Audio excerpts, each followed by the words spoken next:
கூலி படத்தோட ஃபீவர் ஆரம்பிச்சு ரொம்ப நாள் ஆச்சு. அதுவும் படம் ஆகஸ்ட் 14 ரிலீஸ் அப்படின்னு சொன்னதுக்கப்புறம் படத்தோட எதிர்பார்ப்பு ரொம்பவே அதிகமாக இருக்குது. படம் தியேட்டருக்கு வந்தோன்னா அது கொண்டாடி தீர்க்கிறதுக்கு ரஜினி ரசிகர்கள் ரொம்பவே ஆர்வமாக இருக்காங்க. படத்துக்கு எதிர்பார்ப்பு கூடிக்கிட்டே போகிறதுக்கு நிறைய காரணங்கள் இருக்குது. அதில் மிக முக்கியமான காரணம் சூப்பர் ஸ்டார். ஆப்வியஸ்லி அரங்கம் அதிரும். சன் பிக்சர்ஸும் இதில் இருக்காங்க. அதையெல்லாம் தாண்டி மல்டி ஸ்டார் காஸ்ட் இதில் இருக்கிறதுனால இந்த படத்தோட எதிர்பார்ப்பு கூடிக்கிட்டே போகுது.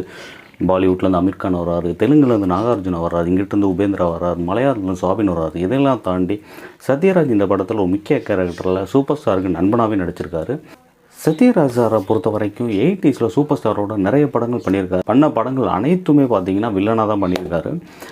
கடைசியாக அவர் பண்ண படம் சூப்பர் ஸ்டார் அப்படின்னு பார்த்தீங்கன்னா மிஸ்டர் பரா. அதுக்கப்புறம் எந்த படமும் பண்ணல. ஆப்வியஸ்லி சிவாஜி படத்தில் அவருக்கு ஆதிசேஷன் கேரக்டரில் பண்ணுவதற்காக அவர்கிட்ட கேட்டபோது அவர் என்ன சொன்னார் அப்படின்னு பார்த்தீங்கன்னா, சிவாஜி கேரக்டரை வேணால் நான் பண்ணுறேன், ஆதிசேஷன் கேரக்டரை ரஜினி பண்ண சொல்லுங்கள் அப்படிங்கிற மாதிரி அந்த இடத்துல கொஞ்சம் கான்ட்ரவர்சியாக இருந்துச்சு. ஸோ அதையெல்லாம் தாண்டி சத்யராஜ் இந்த படத்துக்குள்ளே வந்திருக்காரு அப்படிங்கும்போது அதோட எதிர்பார்ப்பும் கூடுது.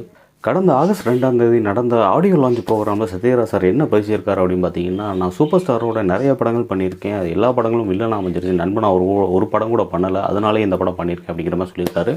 அது போக 80s எப்படி சூப்பர் ஸ்டாராக பார்த்தீங்கன்னா இப்போ வரைக்கும் அவர் அதே சுறுசுறுப்போடு இருக்கார். அது எப்படின்னா தெரியும். நார்மலாக எல்லா நடிகர்களுமே பார்த்தீங்கன்னா நோட்டீஸ் பாட்டுக்குள்ளே தான் ஹீரோவாக மாறுவாங்க. ஆனால் சூப்பர் ஸ்டார் எப்போவுமே ஹீரோவாக இருக்கார். அது எப்படின்னு தெரியல அப்படின்னு அவர் புகழ்ந்து பேசியிருக்காரு.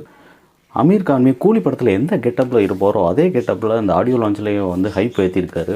அமீர் கான் ரஜினி சாரை பற்றி சொல்லும்போது, ரஜினி சார் படம்னு சொன்ன உடனே நான் ஓகே சொல்லிட்டேன். கதை கேட்கல, சம்பளம் கேட்கல, தேதி கேட்கல, எதுவுமே கேட்கல, ஷூட் எப்போ அப்படிங்கிற மாதிரி தான் கேட்டேன். நான் ரஜினி சாரோட ஸ்டைலு, கண், அவரோட இன்ஸ்டிங்க்ட் எல்லாமே எனக்கு ரொம்ப பிடிக்கும். அதனாலே நான் ஒத்துக்கிட்டேன். கடந்த ஒரு மாதமாக சோசியல் மீடியாவோட வைரல் அப்படின்னா அது கூலி தாங்க. ஃபஸ்ட்டு சிட்டு சாங் வந்துச்சு, பெரிய அளவில் ஹிட், மில்லியன்ஸ் ஆஃப் வியூஸ் யூடியூப்பில் போச்சு.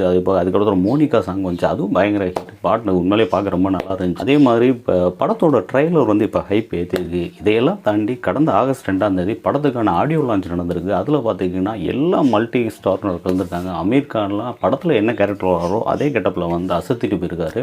அந்த ஆடியோ லான்ச்சில் எப்பயும் போல் நம்ம சூப்பர் ஸ்டார் ஒரு ஸ்பீச் கொடுத்துருக்காரு. ரஜினி சார் எப்படி படத்தில் ஸ்டைல், அவரோட நடிப்பு எல்லாம் இருந்தாலுமே அவருடைய மேடை பேச்சுக்குன்னு ஒரு பெரிய ரசிகர் கூட்டமே இருக்குது. என்ன பேசினாலுமே அது இன்ட்ரெஸ்டிங்காக, சுவாரஸ்யமாக, அழகாக பேசிட்டு போயிடுவார். அவர் பேசுகிற வரைக்கும் எல்லோரும் அவரை தான் கவனிச்சிட்டு இருப்பாங்க. அந்த அளவுக்கு இன்ட்ரெஸ்டிங்காக பேசுவார். அதே மாதிரி தான் இந்த ஆடியோ லான்ச்லேயும் அழகாக சொல்லிட்டு போயிருக்காரு.